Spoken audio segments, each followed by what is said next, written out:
Hey everyone, happy Worlds Fair Nano. It looks like everybody's been having a lot of fun today. When Michael asked me to come here and speak about the future of storytelling, I didn't feel equipped. I don't think any of us really know what's going to happen. All of these new social networks that are popping up, the changes to media, who knows what's really gonna happen with the future of storytelling, so we're just gonna kind of explore it a little bit today. I've got my nifty clicker here. Let's see how this works. So, I'll tell you a little bit about us first. We're a PR agency. We are built to work with high-growth startups. We work with apps, brands, platforms. Some of our clients include Squarespace, Cole Haan. Let's see if my clicker's working here. You can see some of them. Looking Glass, which is actually downstairs showing off their L3D cube, managed by Q, Trello. So we've really been helping a lot of these companies tell their story. What is storytelling, though, right now? What is a good story? Right now, the definition is storytelling is the conveying of events in words, sound, or images, often by improvisation or embellishment. Stories or narratives have been shared in every culture as a means of entertainment, education, cultural preservation, and instilling moral values. All those areas in red, these are the problems that I have with the current definition of storytelling. Why? Well, there's a problem with truth and transparency here. Trust, transparency, it's kind of the storyteller is the boy who cried wolf. How do we know if we can trust our storytellers if they're always embellishing? If we can't hold them to truth, reliability, transparency, and trust? I'd like to propose a different type of a definition for storytelling. Storytelling is the art of sharing information efficiently and in a manner that's designed with the audience's preferences in mind. I think the audience is really important here. What are the audience's preferences, and how do we build a message that's going to resonate with them? So what makes a story compelling? There's a couple classical components. There should be a main character. There should be someone who people feel like they have something in common with. Someone that they care about. A defined conflict or struggle, a defined time or setting, and a theme that actually grows out of the story so your audience can feel like they've learned it for themselves. A good story shouldn't have to tell you what the moral is. Storytelling should also be a co-creative process. Audiences don't passively receive a story from their teller, and tellers should always be aware of the audience's reaction and response, in real time if possible. The strongest stories have well-developed themes, engaging conflict, memorable characters, well-chosen settings, and a distinctive style. So how has social media changed storytelling? It's all about the now. Brands need to be telling stories more often and be able to react with agility. Now, just because they're able to react doesn't mean that they should always react. This is going to be key. We talk later. Interaction and a feeling of closeness. You can feel like you're close with the brands if you follow them on Snapchat. There's faces, shorter, faster content, and then live 24/7 access to stories about your brand, if an audience wants that.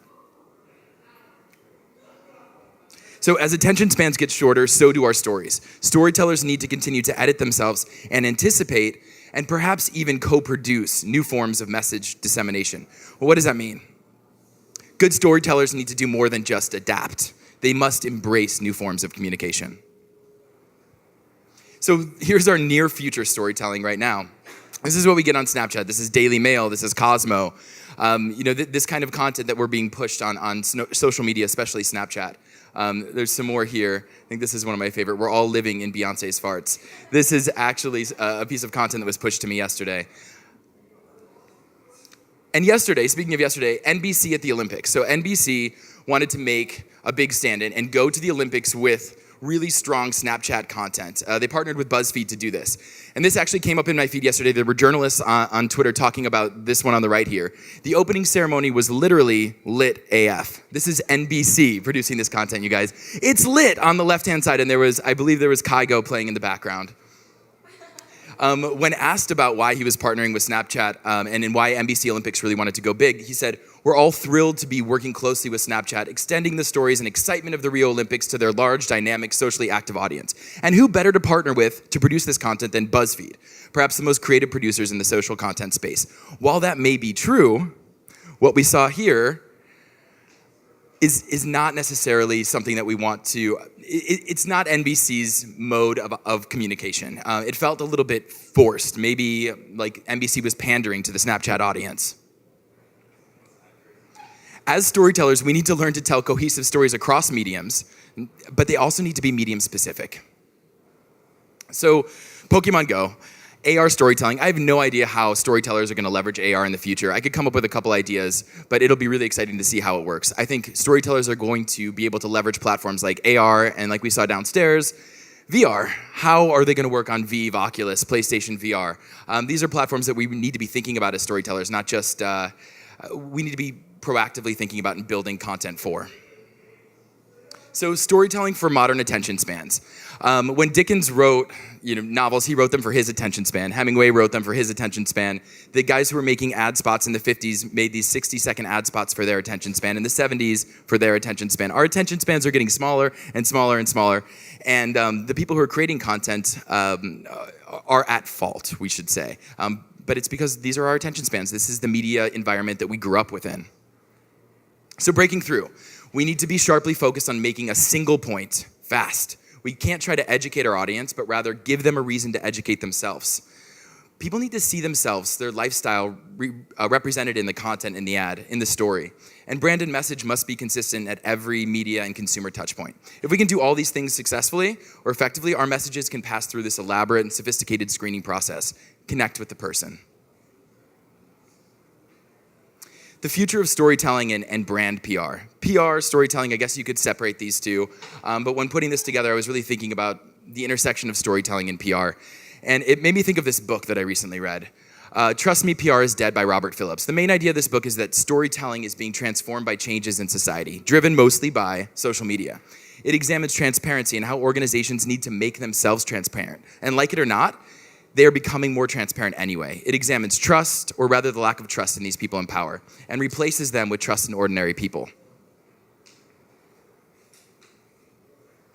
He argues, and I mostly agree, that what's next for PR is activist-driven, co-produced, citizen-centric, and society-first, bringing purpose back into business. New measurement and accountability metrics are needed. And tomorrow's global corporations will ask bigger questions of themselves, put citizens before capital, and reconfigure their organizations as social movements. Communicate through actions, not words. It sounds pretty simple. Do what you say. Communications must shed itself of an obsession with crafted message management and control. As a PR guy, this is hard to say, but we must replace this with radical honesty, radical transparency, and actions, not words. Our best case scenario is that storytelling is going to get a lot more transparent. It's going to be run this way because it has to be run this way. The crowd makes the rules in this model, and brands serve the crowd. Corporate social responsibility programs are going to be something that storytellers of today are going to look back with a little bit of embarrassment. We don't need corporate social responsibility programs if we're doing what we say we're doing. And if we think about the pessimist view, well, storytellers are going to use all the data that you share about yourselves against you. I might sound a little bit like a conspiracy theorist in saying this, but imagine a year is 2045. There's a dedicated brand agent assigned to you. This agent's job is to anticipate which messages are going to resonate with you.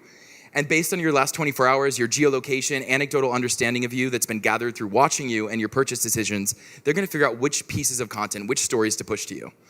Brands will become indistinguishable from media. Either way, there's going to be more stories told on more devices, and there's going to be more options when it comes to how you want to receive a message. Less written word, more video, and a new level of micro-content for a generation raised by content that reacts to them. Messages that learn their viewers.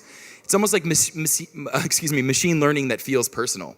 Branded, ever-evolving message bots fueled by AI that feel like your friends. I know, it's kind of scary.